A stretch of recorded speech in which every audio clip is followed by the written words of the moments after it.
in there. Yeah. There's one fish that doesn't look too healthy in there. Yeah, we're looking at it now. Yeah, so breeding action, when the fish dig these pits in the bottom. Well, they're the ones that keep having these little shitty fish, don't they? No. So those ones there are zebra cichlids. So that one is a zebra cichlid there. Oh. And I actually can't see too many big ones. Oh, here's one. So these ones would be very old. See, the belly is like fully sunken. And I would say that they're just grandpas. So that one and that one, they're old fish. Yeah. And then you said you were having trouble with this fella. This fella looks like he's And once again, he would be over 10 years old, which isn't, he's had a very good run. So fish don't live forever, unfortunately. So here we go, Mr. Red Devil's gone back down the bottom. Yeah. So he's the one that's always down there. Yeah, right. So when they dig that to breed in. Yeah. So that's what I thought, well, all these little baby ones must be their one. No, there's no babies of that one. I made a little ladder to get in. So we've got a nice stainless ladder in the tank now. It's very fancy.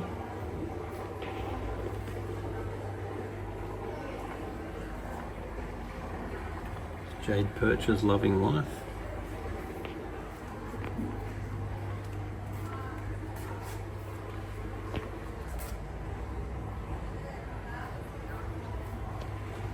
It's important to be doing regular water changes, because when you're changing the water, what you're doing is removing accumulants.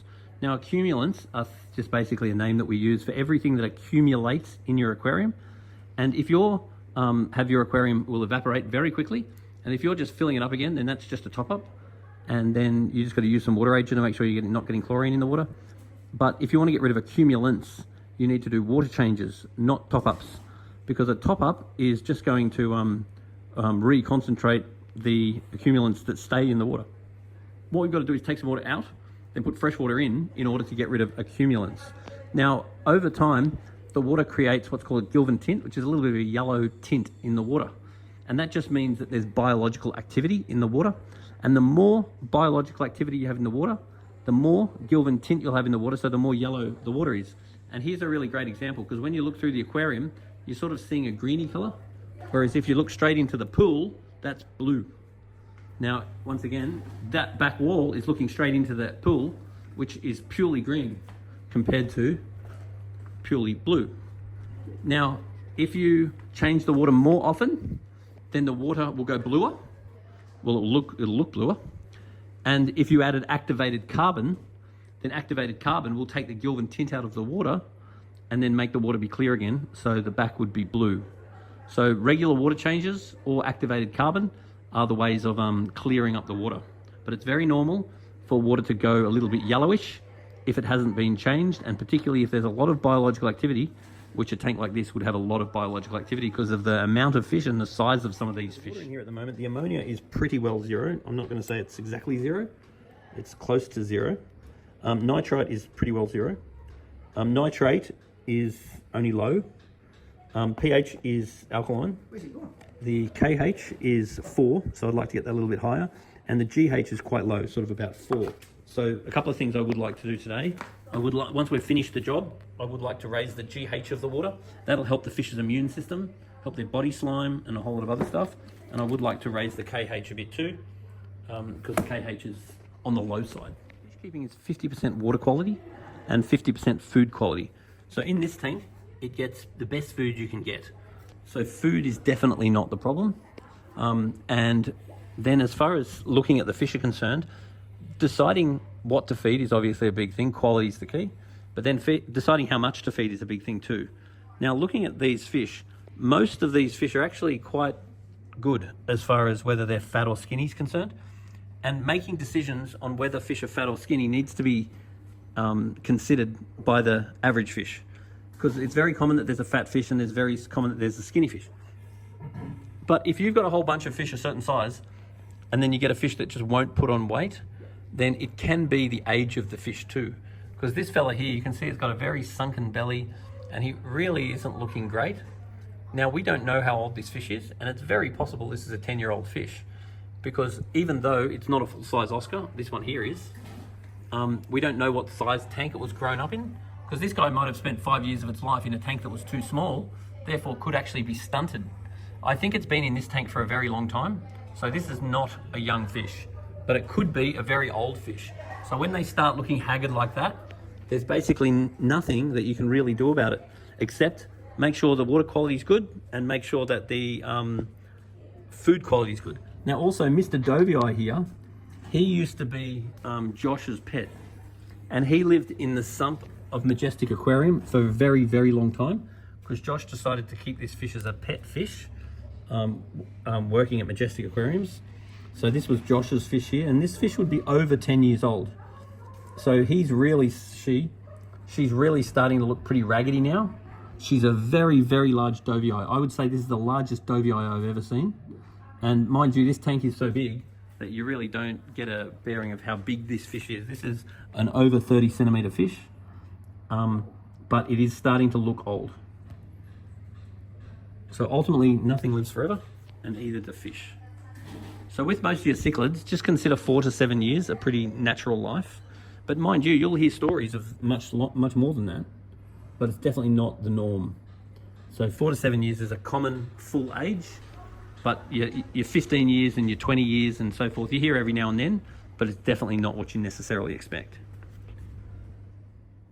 So when we're doing a water change, what we're really trying to do is get all this dirt out of the gravel, because if we pull the dirtiest water out that we can, and then we put nice clean water into the tank, we're getting the best value for our water changes. What we don't want to do is just clean the good water, just get the good clean water off the top and then put clean water in. Otherwise we're not getting as much value for our water change. Whereas you can see here, the filth that's coming out is really what we're wanting, because the more dirt we get out and the more fresh clean water we put in, the better the aquarium's going to go. That's why I'm not a fan of automatic water change systems, because I actually don't think they do much. What we're doing now and getting in there and pulling all that dirt out, that does a lot. Why is there so much dirt just in there? Well, he's getting in under the rock, and all the gravel is going to have a lot of dirt in it. But wherever there's a rock, if you get under the rock, that's where you got the huge amount of dirt. But if you went all the way on there, it'd be the same? Yeah. Well, you're never going to be able to do all that. There must be... No, you won't, but it's better than nothing. Yeah. So really, the more of this we get out... What is that shit? It's shit. Is it the fish shit? Yeah, it's shit. That shit is shit. What is that shit? Well, you just answered the question. Yeah, it's shit, yeah. We could try in this aquarium is some sludge remover. So that's all sludge down there. So over time, an aquarium builds up sludge. That's pretty much what happens. So it'd be interesting to try some sludge remover and see if that makes an impact. I mean, this is such a big tank that it might be hard to monitor, but it certainly might help. Because what sludge remover is bacteria from mud. So normal bacteria breaks your ammonia and nitrate into gases, and the gases just precipitate, but it leaves a solid sludge. So what you're seeing here is the sludge, and underneath all those rocks there would be massive amounts of sludge, because that hasn't been cleaned for years. But it would be interesting to see if we did try dosing this tank with sludge remover to see how much of that sludge actually does disappear, because the sludge remover is bacteria from mud, and that actually feeds on the physical sludge itself, as opposed to just be breaking the waste down into gases. What we have to do is clean the filter, and we need to clean the filter in water that we remove from the aquarium, because what we don't want to do is hose these sponges, because we need all the good bacteria in the sponges. Now there is a little bit of ammonia in the water at the moment, which means the filter isn't really keeping up, and if you look at the amount of sludge that's coming out of here, it is fairly significant. So cleaning this filter more often would definitely be a very good idea. It would increase the efficiency of the filter, which really does need to happen.